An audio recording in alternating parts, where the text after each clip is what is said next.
Ongoing professional development enhances my teaching practices in ways that include infusion of innovative strategies, classroom management enhancements, and deepening my understanding of student learning. What qualities and attributes do you think distinguish the alumni of the College of Education as influential educators? Okay. What are examples po of teaching practices employed by the alumni that you've noticed?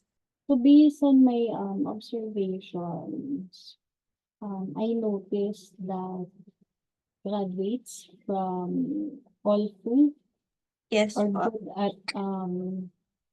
good when it comes to classroom management. Yeah, they have employed strategies that what do you call that? Um, that will discipline the students or reinforce positive discipline among our students. So that's what I like when I was observing them. Kasi if the students are behave and if the teacher um uh, gather the attention of the students sa umpisa pa lang, learning will take place. Yun. So classroom management is very important and that's what I also observed from the alumna from Olfu. Pero napapansin ko lang, di ko naman binibida yung mga taga-school natin, eh. Siguro resilient tayo. Parang mabilis tayong mag-cope up sa bagay-bagay. Baka alumni ng atin na.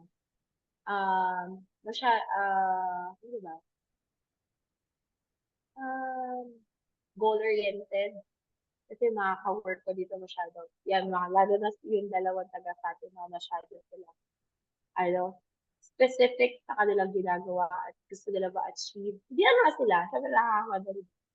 Siguro din doon nung college kasi nasanay kami doon na kapag may pinagawa, ganito agad yung deadline. Makikita mo lahat ng estudyante, lahat ng classmate mo is cramming. So, nasanay siguro kami sa gano'n. What else? Intelligent. Di talaga. I don't know ha. Sa batch namin, iilan lang dyan ang hindi ganun ka, alam mo yun, hindi ganun ka competitive.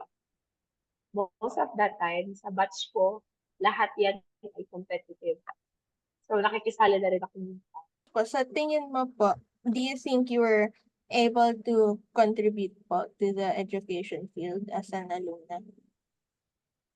Somehow yes, because I am working in the special needs and it is a very uncommon yet very honorable and tiring job kasi focus nga ako sa behavioral management ng mga children of special needs and yun nga it's a very tiring and sometimes yun nga in the teaching field it is underpaid most of the time but it is a very notable job so yun yung contribution ko seeing the students may special needs man o hindi when you see them thrive and uh, improve their skills, it is talagang a great contribution din.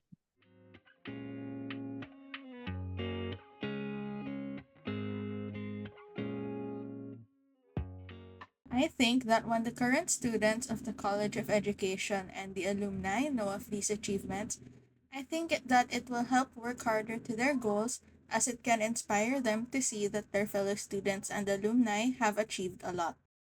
Sa observations po niyo, have the practices and approaches na nagagamit mo at nagagamit ng ibang alumni, have they displayed impact sa educational outcomes po? Like example po sa performance ng students niya. Ganun. I think, yes, oo. Kasi a lot of our students dito lalo na nung after ng pandemic, um, as in, sobrang baba ng kanilang literacy level. So, kailangan talaga teachers ay gumawa ng way to increase that. So, ang ginagawa namin, for example, yung Kagaya sa atin na diyan sa mga Fatima, tinuturo sa atin yung paano ba yung, di ba 'to, yung mga phonics, yung mga ganyan, yung pagtuturo natin sa pagbabasa.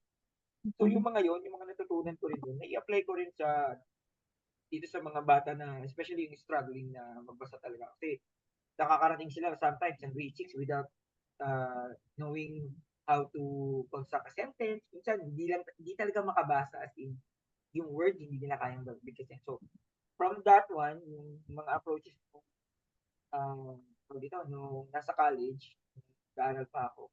And then incorporated dito sa mga naituturo ng mga seasoned teachers din sa amin.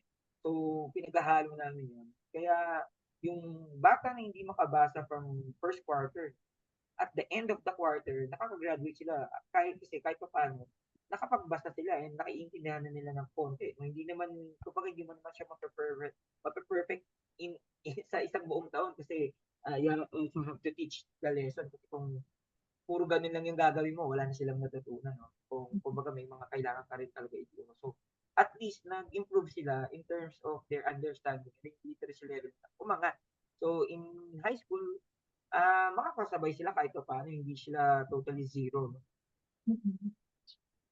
At para at least din maka-improve sila as time goes on, no? Since alam na nila Yes, yung correct. basic. Oo. Oo, yung actually ibababa mo talaga. For example, yung bata ay hindi marunong ng phonics. So doon ka magi-start. Kung anong level niya, yun ang turo mo. Kung siya ay syllabic reader, so doon ka sa marungko.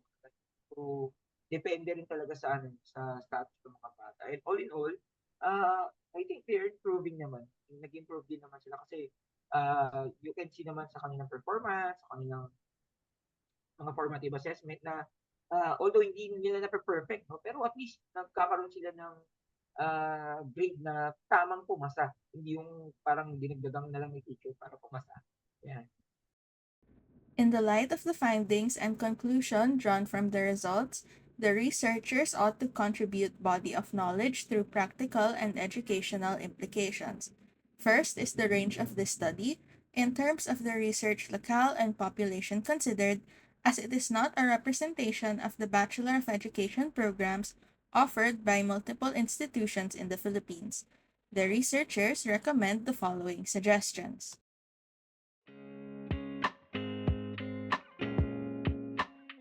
Second, during the interviews, most of the informants did not mention opportunities and school events where they could collaborate and develop outside of the classroom setting or on the job training. Thus, the researchers suggest